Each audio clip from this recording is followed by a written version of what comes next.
Yeah? Cool. All right, well, it's about to get better because we're about to bring this guy out on stage, and I think you're going to have lots of questions to ask of him. And speaking of that, there's a microphone right there, and this is really going to be your time to ask questions. So hop up there, ask a question.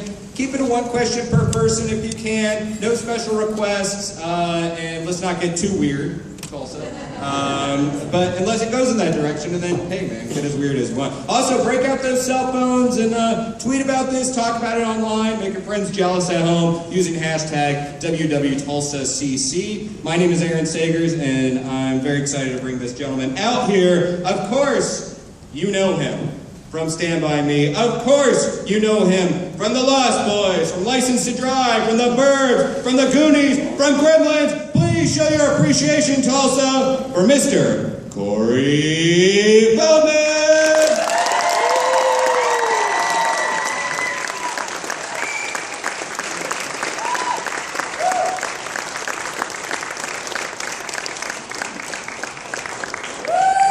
Keep it coming, keep it coming,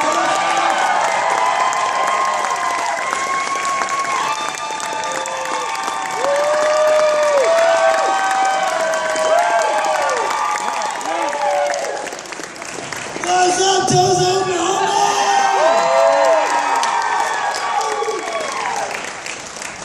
How's everybody doing today? What's up, people? Alright, that's enough of that. I've got some pictures here. Who wants a picture? Who wants a picture?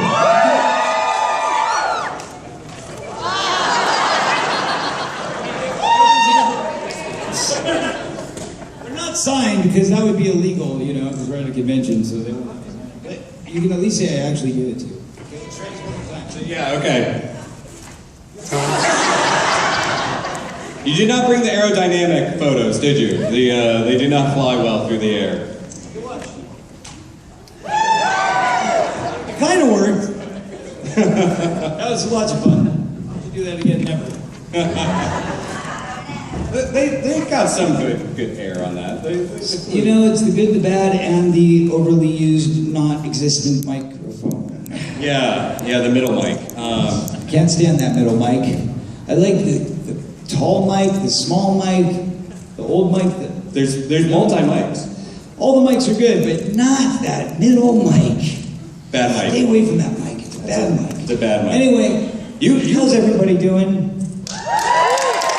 Are we having a party here this weekend or what? And you know, it's Wizard World yet. I do not see one wizard in the audience. Well, they're undercover wizards. Well, there's one right there. Look, she is a wizard. Where? Stand up, wizard. See? I see. She brought her the on. Harry Potter variety. Yeah, they're wizards. Oh, look, there's some more wizards over there. Another wizards. There you go. See? And what about the lizards? Because first I thought it was Lizard World, but then I realized no, in fact, there's no lizards here. So, well, they might be reptilians. They're just posing. That is true. There's more than likely many reptilians around damn here parts. Yeah. That's all we're gonna say about that. Just gotta watch the eyes. Let's go ahead and take a question from this gentleman with the Atari T-shirt, which I really like. Hey, how are you, man? Good. Hi. Hi. Howdy, partner. I saw the Goonies when I was like 7, and it was really good. Thanks. So, besides Mouth, who's your favorite Goonie? Well, that's a tough one now. You're gonna make me throw all the rest of my friends under the bus, is basically what's going on. Thanks a lot, man. What's your name? Tim. Thanks, Tim. Yeah, thanks, Tim. Yeah, all the guys will really be happy about that one. No, I'm just joking. Well, you know, as a Goonie, we're all like a band of brothers and sisters. So we're like one unit, you know. I don't think I could really pick favorites. But I will say, Mikey is a great guy, and I spend more time with him than probably any other Goonie. How's that? Yeah. Does that work? Do you accept that?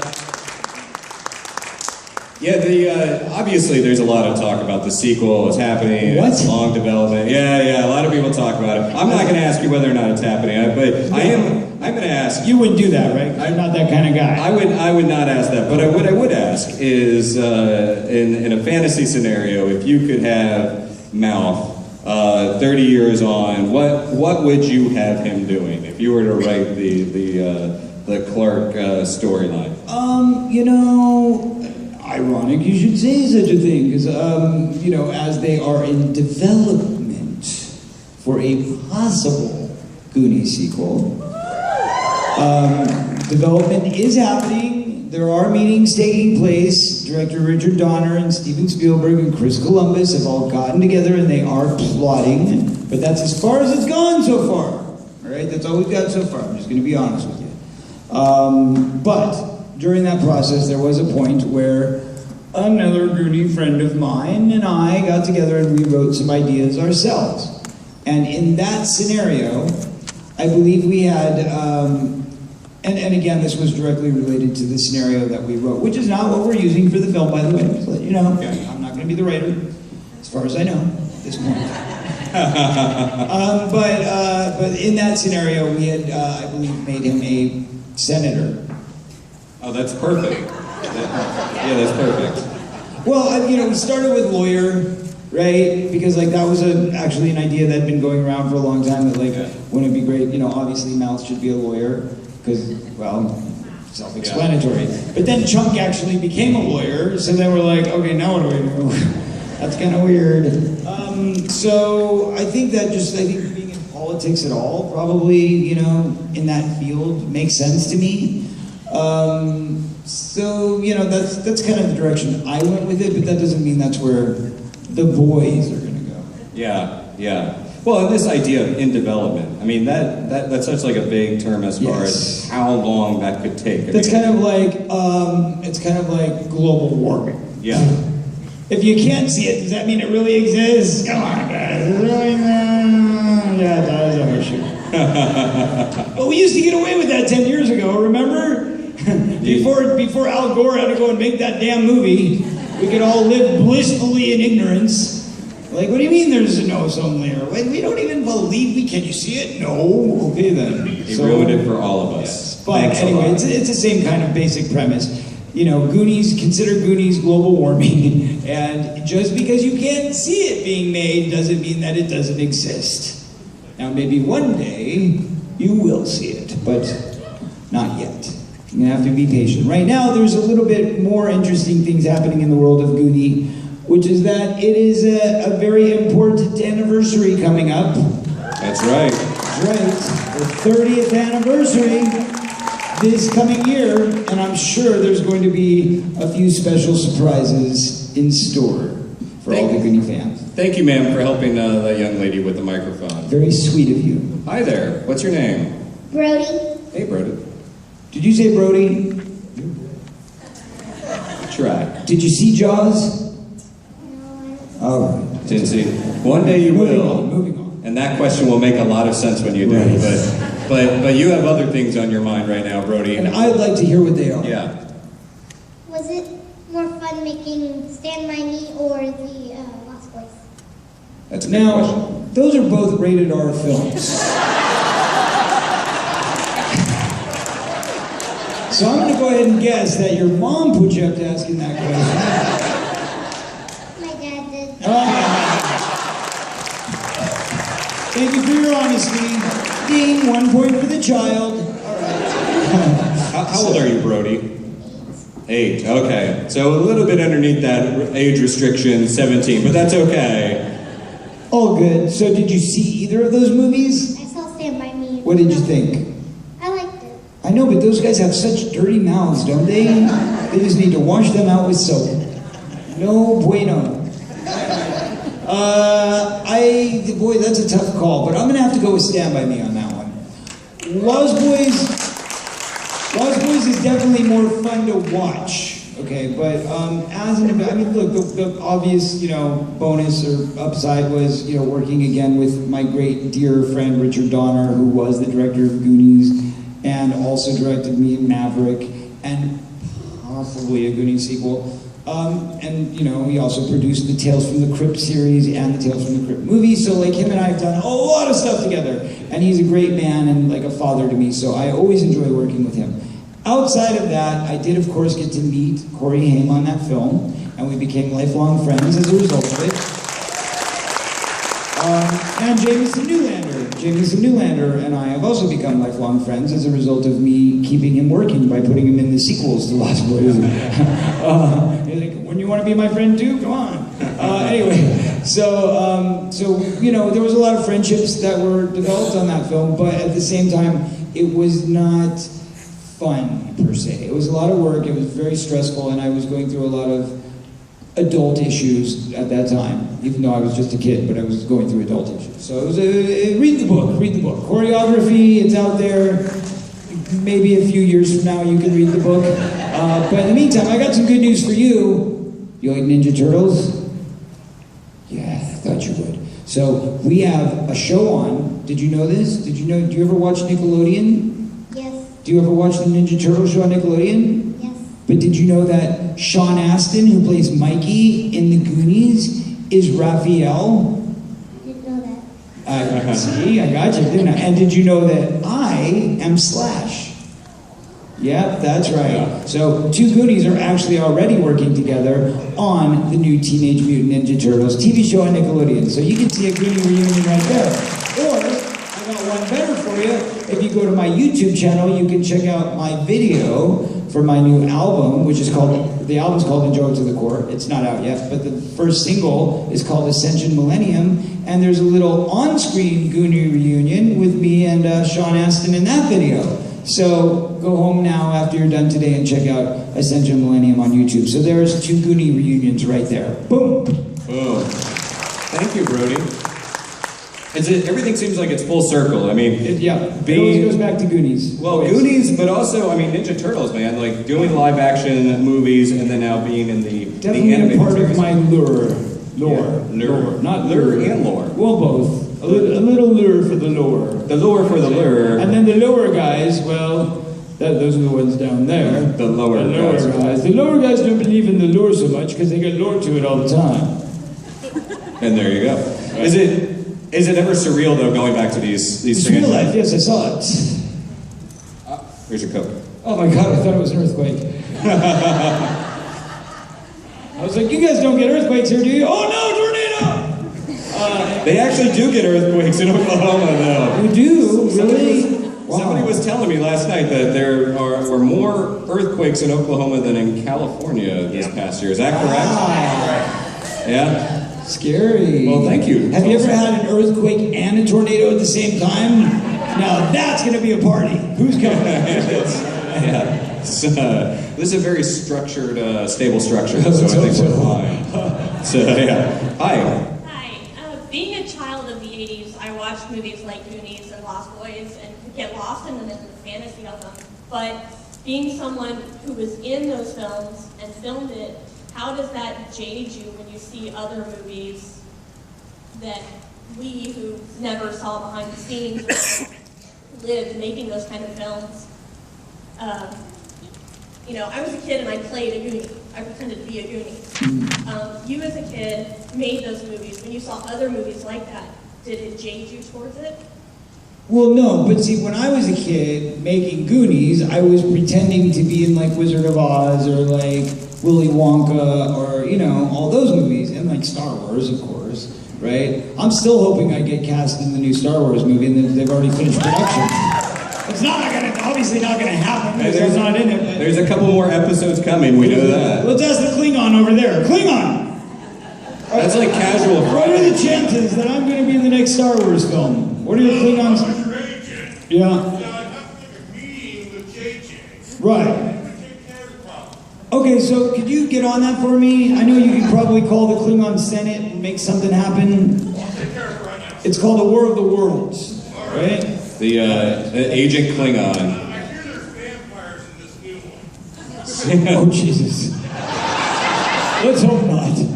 A Klingon agent, as if agents need more blood. Right, but you know, the problem, have you ever heard of the thing about Hollywood agents? They're too damn clingy on. They're too damn clinging on. All right, moving on. I liked it. I thought it was good. I went almost there, but then not all the way, you know. It was, yeah. Go ahead. Hi. Young lady, hi, how are you? I'm sorry, I'm like super nervous to even answer your question. No, we were just having a little personal time. Would you like to come back in 10 minutes? No, I'm joking. We'll do it I now. was just going to ask you, would you rather be doing music or acting? Well, Do you have a preference? thank God I don't ever have to make that choice. You know, that has been a lifelong thing. Don't you just hate it when people try to put you in a box? Don't you just hate it when people say, this is what you're going to do, or this is who you are, or this is, you know, like they've got your plan, or they know better than you. I've got news for you. If you have a dream, if you believe in something, just do it. Don't care, don't listen to what anybody's damn advice is, because you know what? Their advice is not going to pay your bills. All right? You know what's best for you. Unless, of course, you're like, you know, a drug addict or an alcoholic, or you have a gambling problem, or you're an overeater, or you smoke too much, or, you know, all the other problems you might have that would make people have to say, stop doing that. But aside from, you know, some compulsive disorder, yes, make your own decisions, live your life, and dream your dreams, and don't be afraid to dream big, because the bigger you dream, you can visualize those dreams, and you can make them your reality. That's the mark of my life. All right. Hey, my question was, you've done a lot of different genres of movies over your career. You know, you have a lot of horror and comedy, and then also What'd you call me? whatever you would call Dream a Little Dream. so which do you Good, prefer? good stuff, Very good. the best, That's right. dynamical. All right, something like that. Go ahead. Yeah, which genre do you prefer? You know, again, much like, you know, do I want to be a music person? Do I want to be a film person? Do I want to be a TV star? Do I want to be a theater actor? Do I want to be, you know, whatever? It's all the same, you know? I mean, at the end of the day, a good script is a good script. So if it's something that moves me and motivates me and it, you know, is a chance for me to create art, then I will jump on that. But, you know, really the way this business works, I'll be very honest with you, is that, you know, you're going to get 5 offers, okay? Let's say it this way. You get 5 offers. One of them is going to be for, like, you know, the greatest thing you've ever seen, like the most brilliant material. It's just great. It's everything you ever wanted to do, but it's like 1 day's worth of work. And you're like, what? Wait, there's this big, epic, wonderful movie, and why are they? Well, that's what the offers are. Okay. Then there's like, they want you to star in this movie, but it's the biggest piece of crap you've ever seen. And, you know, it's going to be on at 3 in the morning in Skinamax. But they'll pay you pretty well, you know. And then you've got like another option, which is like, okay, this one is going to be a really, really good script, and it's a really good cast, but they can't afford to pay you anything at all. It's peanuts. But you're the star of it, but they don't have any money for you. You know, so you'll get all these different various options, and basically it's our job to figure out, you know, A, got to pay the bills, right? So we got to take care of the financial end, but you also got to take care of the creative end. And sometimes, you know, you may want to take a movie because of just what that character opportunity is, but not because it's the most rewarding financially, or not because it's the most rewarding from a plot, you know, sense, or the script, or even what the subtext or the context of the script is. So, that said, you know, there's a lot of decisions that have to be made when it goes into plotting what your next move of your career is going to be. Very fortunately, I somehow managed to, you know, sometimes make the right choices, considering I've had 18 #1 films in the box office. I'm about to release my 6th album. I've done 4 tours of the United States. I've done about 5 TV series. I think I've run the gamut. And I have a best-selling book. Like, life is good right now, right? I'm not complaining. Well, there's one thing that you didn't mention, Shoot. and I'm going to bring it up. Of course. So, there was the matter of the 1-900 chat number for the 2 Coreys in the 80s. What was the story behind that? And was there actually any involvement on your part, or was that just other people taking the name? It was a nice paycheck, I'll tell you. Basically, the way that worked was they go, okay, look, we've got this idea, this, you know, I mean, we were, again, pioneers, right? Pioneers. I mean, a lot of this stuff I look back on and I'm like, wow, we really actually, like, invented that. Like, nobody did that before us. That's pretty cool. But we were actually the first celebrities to ever have a 1-900 number. And what that was basically an automated recording thing where we would go in and we would record for like 3 hours, and we would like tell little stories, or we'd give little tidbits of advice, or kind of tell something personal about ourselves. And then we would also kind of do a bunch of like pre-recorded, like, hi Lisa, hi Sally, hi Anna, hi Mike, hey buddy, what's up Bill, how are you? You know, and you just kind of record all these over and over and over and over. So that way they were ready to go, so they would get the fan mail, and they, you know, get a request like, oh, Bill wants you to go. And they're like, okay, so tape 104, EQ, and go. You know, and that was basically it. So we did a lot of the pre-recording, and then we did in fact actually get messages specific to certain people. So certain people would call up and say, hey, I really want them to say this. So it was actually a pretty cool thing for the technology that was available at the time. That said, you know, nobody made like millions of dollars off it or anything, but it was very, I'm sure actually the company that created it probably did, but we were hired as usual, you know, but it was a cool thing. I mean, it was a bit gimmicky, but again, because there was nothing else like it before it, you know, it was innovative, and we were pioneers, so hey, what can you do? And it was the 80s. Gimmicky was okay, you know? That's true. Hi there.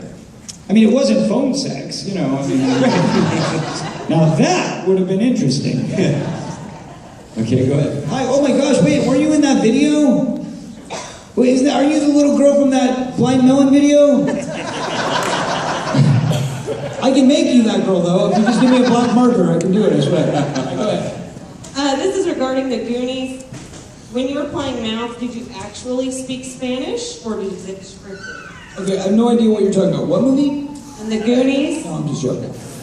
Never heard of it. But you were going to repeat it, weren't you? Were you going to tell me the plot and everything? What was it? Who's in there? You're talking to Rosalita. Yeah, no, I actually did have to learn each of those lines for the role and be taught the translation and what it meant and the enunciation. And it's a lot to handle at 12 years old. It's a lot to handle. It was awesome.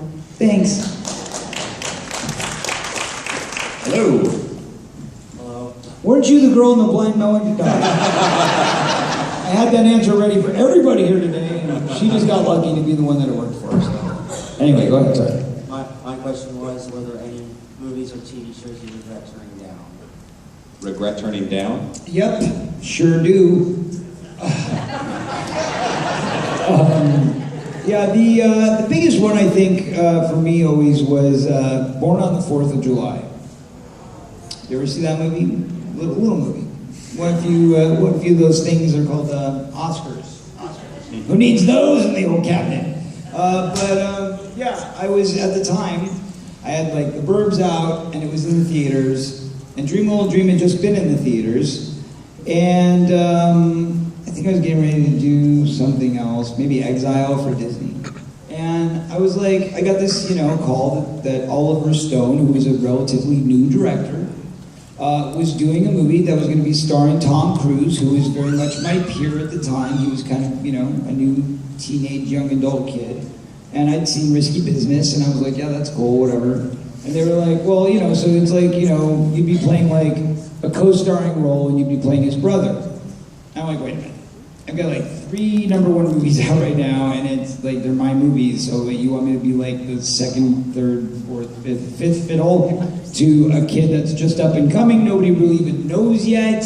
Didn't make sense to me. And who's this Oliver Stone guy? Like, what? Yeah. So a few Academy Awards later, who's counting? But yeah, I think I probably should have done that one. Vanity, folks, vanity. It is truly a sin. Good, honest answer, though, and good question. Thank you. Hi. I wanted But you're to know- also a wizard, I want to point out, right? Yes. Yes, I'm in this. She's Illuminati. It says there on her shirts. That's no good. That's no good. We're not That's how talking to you. powerful they're getting. They're just putting on their Yes, t-shirts yeah. now. They don't even care who knows. It's the Wizard World thing, isn't it? Yeah, I knew there was something more to this, the way they're taking over the world. Just watch out for anyone doing that. Exactly. You, right? Exactly. Yeah. All right, go ahead. Sorry. Who's your favorite superhero? You better have So when good I dress up in the closet and I put on does that count or no? Yes, it yes. does, Oh yes. well. Which one? It's called Mr. PP. No, Mr.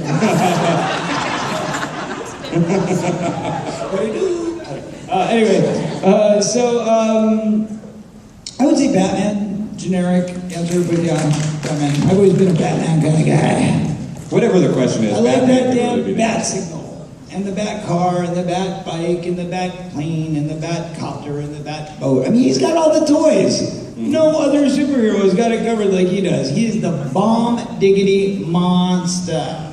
And he is a butler. And he has a butler. And a he's caterer. rich. And Yeah. he's rich. Yeah. Gotta like that guy. Yeah. And he donates to charity. Yeah, good guy. Good guy. Have you ever met Bruce? We go way back. Bruce, good guy. Yeah, good guy. Hey there. Okay, my buddy Brent, he's not here, but he wanted me to ask, what was your inspiration behind Ascension Millennial? You mean the video or the song? Both. Oh, okay. Well, it's actually a fun story because, so when I typically write songs, for the most part, I usually start off with either a melody or a concept, where I'm like, okay, yeah, I got this concept, I want to write a little story about it, and then I kind of come up with a melody. Or I start humming a melody in my head, and then I start writing a story to that melody. But with this one, this whole album actually that I'm just finishing tidying up now, it started off because I actually created my first home studio. So after, doing 4 albums, I was like, I really need a studio in my house because I know I can get the world was going to end, it was like 12, 12, 12, we're done. It's doomsday all over again. The Mayan apocalypse. Right. Yeah. And then, of course, nothing happened. But, but in my mind, I think it was like, 12, 11 when I wrote Ascension Millennium. I'm like, yeah, that's it, man. I gotta write this fast or we're done. So I wrote the song based on that, and there it went. It was very quick. And then with the video, I'd never done a video before. After, 4 albums, now working on my 5th album, I've never done a music video because the truth movement stuff obviously is, it's a little bit out there and it's not your top 40 pop kind of stuff. And then with my solo work, I just don't think there was ever a song that was worth promoting that heavily. It was more just kind of, it's good music, but it's not top 40, it's not Clear Channel kind of stuff. But with this one, I felt, this one really actually should be on MTV, and I think it really does deserve a video. And I woke up one morning, this is a true story. Have you guys seen the video, Ascension Millennium? Yeah, okay. All right, so it's worth telling. So I wake up in the morning, and my girlfriend opens the blinds, just like in the video, and I'm staring at her, and then I'm thinking about my crazy life, and I'm like, you know what? People probably would never believe that this is really my life, because I'm very grateful for my life. I feel very blessed. I have a beautiful life, I have a beautiful son, I work very hard, but I have also like a lot of crazy stuff. Like we throw these Corey's Angels parties where like I have a bunch of strangers in my house, or maybe we'll be shooting a music video in my house, or maybe we'll be doing a recording session, or maybe that night I'll go play at a stadium. All these things really do happen in a 24-hour period. So I was like, wouldn't it be cool if I could somehow create a video where we could capture 24 hours of my life consistently without ever having to cut or edit it in any way? Really kind of summarize everything in 4 minutes and 40 seconds. And so that's what we did. We combined those 2 ideas, a new song, something interesting, do it on the spot, video, boom, ba, ba, and we actually did it all in-house just like that. So it was all very organic. There you go. Sorry for the long answer. Thank you. It was good. Hi there. Hi. I'm a really big fan, and Thank you. that being said, was it a conscious decision to separate yourself from the Donnie character in Teenage Mutant Ninja Turtles? From Madonna? I never played Madonna. Donnie. Oh, Donnie. Oh, sorry. Separate myself from, no, me and that turtle are one, man. We're one. Like, I ride under his shell all the time. It's like he's my uncle or something. What do you mean by that? How did I separate myself from a turtle? I'm so confused. The newest movie, not having your voice, not having the presence of Corey Feldman. Oh, you mean I see, as a character, Yes.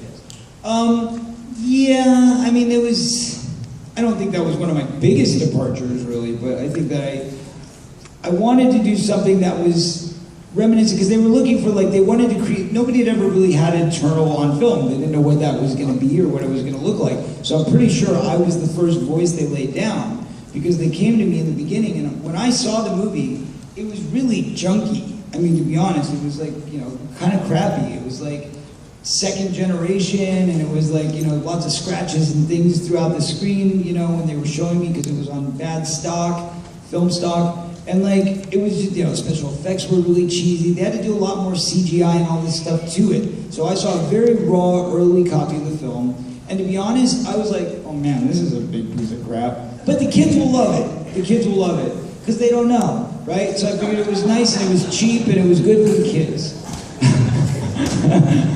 So, isn't that terrible? So anyway, but I did it for the kids. I really did. They didn't pay me anything, I can tell you that much. I mean, I basically did it for free. But I sat there and I watched it. I thought this would be something that, kids will really appreciate. They'll really love it. One day this could be big, And so I wanted to bring the character to life. And for me, that meant, they wanted to make sure, I was like, what age are they supposed to be? Like, oh, well, they're supposed to be like teenage, because they're Teenage Mutant Ninja Turtles. And, It's all right there in oh, the title, yeah. God, I get it now, I get it. So yeah, so I had to make them like young and fun and kind of punky, and I was kind of all that anyway. I mean, I was 18 when I did, the voiceover, right? So I just kind of brought that part of myself, but then I also wanted to make him a little more character-y. So I kind of envisioned like Pee Wee Herman as a surfer, and I think that's what Thank you very much. Black. You know why? Because it's like all over this tablecloth, my t-shirt, the gloves, his jacket. Yeah. It's everywhere. No, I like black because, and thank you for asking why. I like black because it is a multitude of colors.